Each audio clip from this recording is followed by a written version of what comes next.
La mise en place de ce réseau-là, je dirais que c'est une opportunité qui nous a été offerte par le projet USAID appui à la gestion des finances publiques.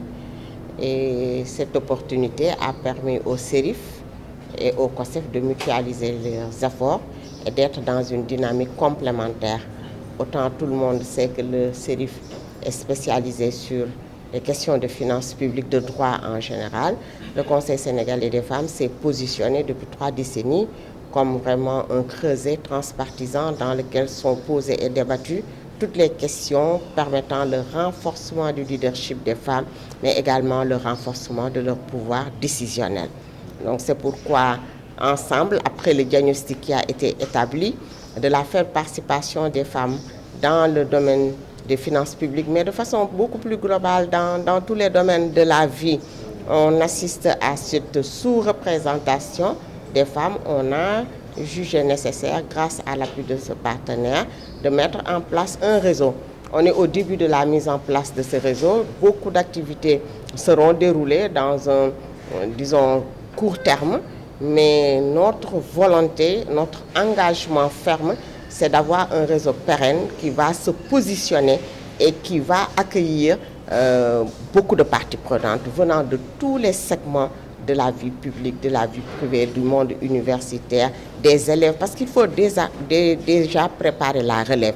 C'est extrêmement important. Je pense que pour renverser la tendance, il faut créer un certain intérêt et une certaine émulation à la base dans les collèges, dans les lycées, au niveau des universités.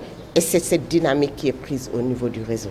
Les études ont montré qu'il y a une faible représentation des femmes dans le schéma décisionnel en finances publiques. Madame la Présidente du Conseil sénégalais des femmes a rappelé que sur les 25 ministères, nous avons 4 directrices de l'administration générale et de l'équipement, ce qui constitue un pourcentage faible. C'est pourquoi le projet appui à la gestion des finances publiques de l'USAID a mis en place cette stratégie avec le CERIF et le COSEF pour mieux impliquer les femmes dans le schéma décisionnel, ce qui constitue aussi une priorité de l'État du Sénégal. Dans le référentiel 2050, déjà la Constitution aux articles 1 et 7 pose le principe d'égalité entre les hommes et les femmes.